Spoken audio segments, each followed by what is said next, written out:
Role. जलील साहेबांनी भेट घेतलेली आहे, काय चर्चा झालेली आहे दोघांच्या भेटीमध्ये? आता काय चर्चा असणार आहे? आता हा शेवटी सामाजिक राजकीय भेट झाल्याच्या नंतर आमची खूप दिवसांनी भेट झाली.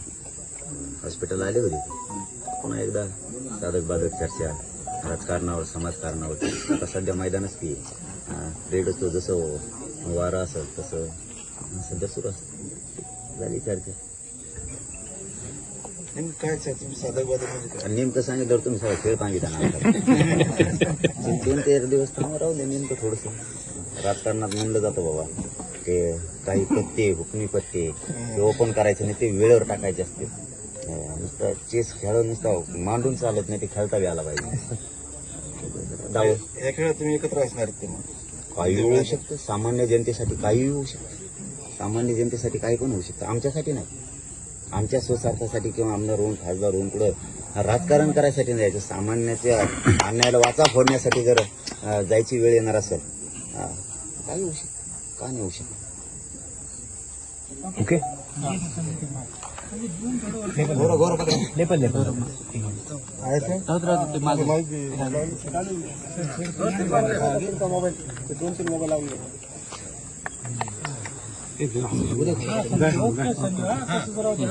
बघा. विधानसभा निवडणुकीचा तारखा जाहीर झालाय. आज आपण जरांगे पाटलांची भेट घेतली, नेमका उद्देश काय होता?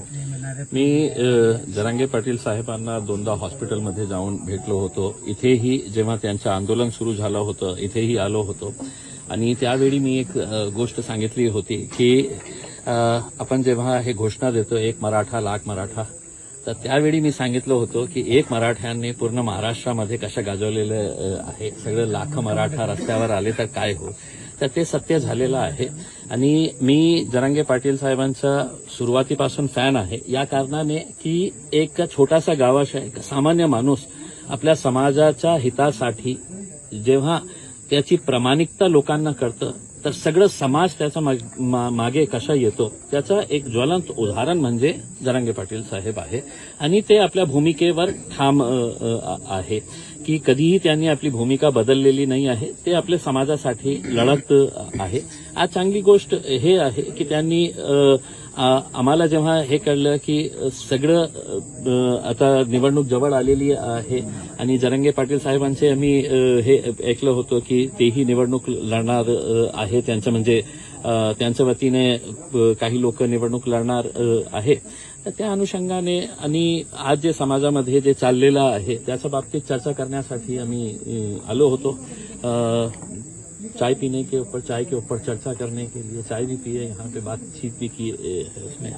अब आगे देखेंगे जो भी होगा. येत्या विधानसभेत जरांगे पाटील आणि तुम्ही एकत्र आम्हाला दिसणार आहात का? देखिए जैसा अभी जरांगे साहब ने आपको बताया है कि कुछ दिनों के अंदर कुछ ना कुछ तो जो भी फैसला लेंगे. मैं अकेला अपने तौर के ऊपर मेरी पार्टी का फैसला नहीं कर सकता हूं. जरांगे पाटिल साहब की सबसे अच्छी बात यह है कि जब भी उन्होंने कोई फैसला लिया है अपने समाज के साथ चर्चा करके समाज के जिम्मेदारों के साथ चर्चा करके उन्होंने फैसला लिया है. इसमें हमारी सिर्फ उम्मीद यही है, हमारी सिर्फ ख्वाहिश यही है कि आज महाराष्ट्र में जो राजनीतिक परिस्थिति है, जितने भी एस्टैब्लिश्ड पॉलिटिकल पार्टीज है या जो प्रस्थापित नेता लोग है, इनका लोगों का विश्वास इनके ऊपर से खत्म हो चुका है. तो जब तक आप नए चेहरे नहीं लेके आएंगे लोगों का विश्वास जो है नए चेहरों के ऊपर होगा और लोगों को लगेगा कि नहीं भाई यही लोग बार बार चुनकर आ रहे हैं करके. आज भी राजनीति के अंदर देखिएगा, आज विधानसभा आज एमएलएस का ये हुआ है, एक बाप मंत्री रहता है, बेटे को आमदार बना दिया जाता है, मतलब बाकी और कोई नहीं है. ये घरानेशाही कहीं ना कहीं तो खत्म होनी ही चाहिए ना उसमें. तो आज अगर कोई ऐसी कोशिश की जा रही है तो हम उस कोशिश के अंदर पूरा साथ देंगे जरांगे पाटील साहब को. जरांगे पाटलांनी बुद्धिबळाचं उदाहरण दिलंय. तुम्ही एका बाजूने एकत्र आलात आणि पुढचा कोण आहे राजा जो तुम्हाला मारायचा आहे? मैं समझा नहीं. बुद्धिबळाच्या 2 सोंगट्या असतात, दोन्हीकडे राजा असतात. तुम्ही एकीकून झालात तर पुढचं टार्गेट कोण आहे? देखिए साहब मैं ये समझ के चलता हूं कि यहाँ पर राजा की बात नहीं हो रही है, यहाँ पे प्रजा की बात हो रही है. जरांगे पाटिल साहब भी जितना भी आंदोलन कर रहे हैं वो उनके समाज के साथ जो नाइंसाफी हो रही है उसके लिए वो आवाज उठा रहे हैं, लड़ रहे हैं.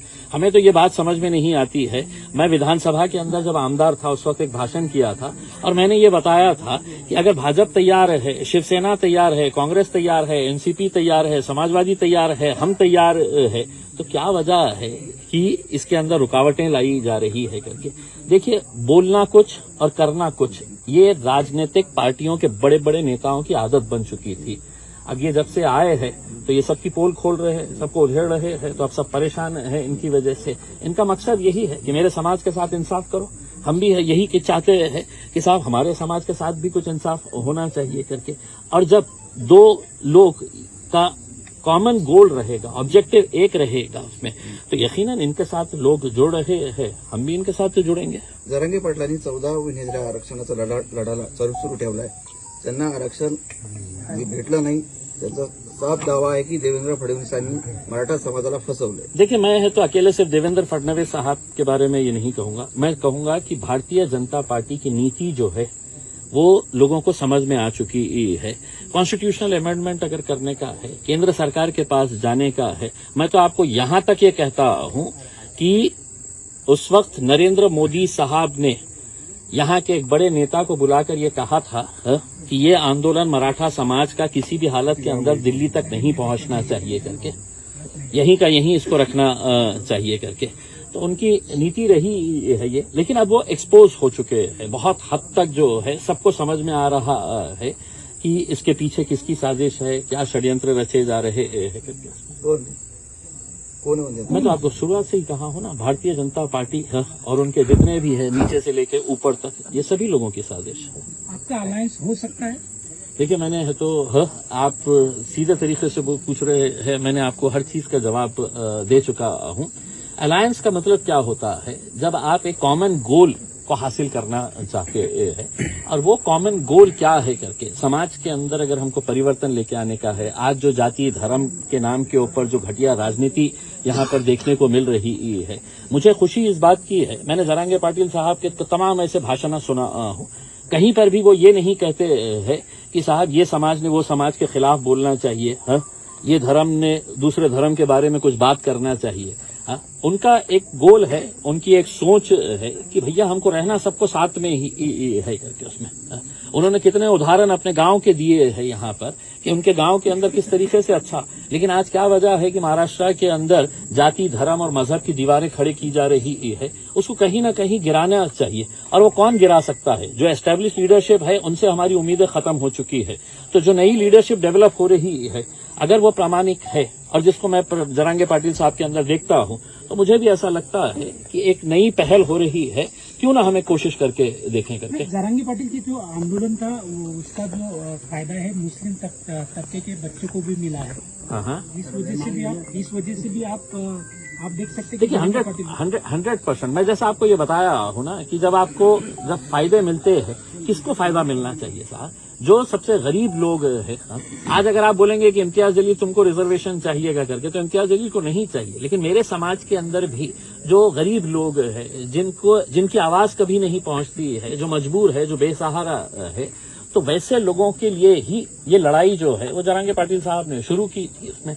और कभी भी मैंने आपको जैसा बताया, मैं दोबारा आपको दोहरा रहा हूं, अगर वो ये कहते कि साहब ने ये समाज बराबर नहीं है, मैं मेरे समाज के बारे में, उन्होंने हमेशा सभी समाज को साथ में लेने की बात की है। आज अगर इलेक्शन की बात हो रही है तो ऐसा नहीं है कि वो दूसरे समाजों को साथ में नहीं ले रहे हैं। सभी समाज के लोगों को अब समझना चाहिए, या तो उन बेईमानों का साथ दे, या एक नई पहल जो हो रही है तो उसका साथ दे करके अब जनता को तय करना है। जलील सर, याच्यामध्ये असं आहे की मनोज जरांगेचं सोशल इंजिनिअरिंगसाठी फार प्रयत्न चालू आहे, त्यामध्ये दलित, मुस्लिम, धनगर, मराठा. तुम्हाला वाटतं की ही सिच्युएशन आताची जी आहे ते योग्य आता गणित बसू शकतं, योग्य संधी आहे? मला असं वाटतं की 2024ची ही जी निवडणूक आहे याच मुद्द्यावर असणार आहे की आज महाराष्ट्रामध्ये किंवा देशामध्ये जे आज जाती धर्माचा तेढ निर्माण करण्याचा जे प्रयत्न सत्ताधारी आणि विशेषकर भारतीय जनता पार्टीकडून जे सुरू आहे ते कुठेतरी थांबायला पाहिजे. आणि आज सगळ्यात जास्त महाराष्ट्राला काय आवश्यकता आहे तर सोशल इंजिनिअरिंगची, म्हणजे सगळ्या जाती धर्माचे कोणत्याही माणसाला एकमेकाशी द्वेष करायचं नाही आहे. उनको अपनी रोजी रोटी से है तो फिक्र ये है, परेशान है, किसान परेशान है. ऐसे हालात के अंदर कौन जाति धर्म के बारे में है तो सोचते रहेगा अगर उनका पेट खाली ही है तो उसमें। तो अगर सबके बारे में अगर सोच रहा है कोई तो हम यकीनन उसको पूरी तरीके से साथ देंगे। और हमारा यही कहना है कि 2024 का इलेक्शन जो है वो सभी जाति, धर्म और मजहब के ऊपर उठ के, हाँ, हम सब एक है। हमें गर्व के साथ कहना है कि मला अभिमान है कि मैं महाराष्ट्रीयन है, मुझे गर्व है कि मैं भारतीय हूं। इस मुद्दे के ऊपर लड़ना चाहिए, वरना आपको तो लड़ाने के लिए बैठे हुए ही है सत्ताधारी जितने भी बैठे हैं। जरांगे पाटील आपल्या भाषणात नेहमी म्हणतात की मुसलमानांनी कुणाला घाबरायची गरज नाही, मुसलमानाचं कोणी काही वाकडं करू शकत नाही. देखिए, या यही वाक्याकडे कसं बघता? नहीं, खरंच मुसलमानाकडे घाबरायचं? मैं यही कहना चाह रहा हूं कि मैं आज अगर चौथी मर्तबा अगर जरांगे पाटिल साहब से मिलने के लिए आया हूं तो कहीं न कहीं मेरे दिल में भी उनके लिए एक आदर का स्थान बना है। और इसलिए आदर का स्थान बना है कि वो इंसानियत के लिए बात कर रहे हैं। उन्होंने कभी तो जाति, धर्म और मजहब के हिसाब से बात नहीं किए हैं, उन्होंने सबका साथ लेने की बात कर रहे हैं। इसका मतलब ये नहीं है कि भाई मुसलमानों को घबराने की, उनका पैगाम यही है कि दलितों तुमको भी घबराने की जरूरत नहीं है, ओबीसी समाज को भी किसी को भी घबराने की जरूरत नहीं है। सिर्फ आपको समझने की जरूरत है कि आपके खिलाफ जो साजिशें रची जाती है और उसके जरिए कैसा राजनीतिक फायदा उठाया जाता है वो खत्म होना चाहिए। आपण राज्यामध्ये किती जागा लढवणार आहात? आता ते ठरलेलं नाही आहे। काही पत्रकार येत असेल तर तिकीट द्यायला तयार आहे आम्ही। ठीक आहे भैया, धन्यवाद।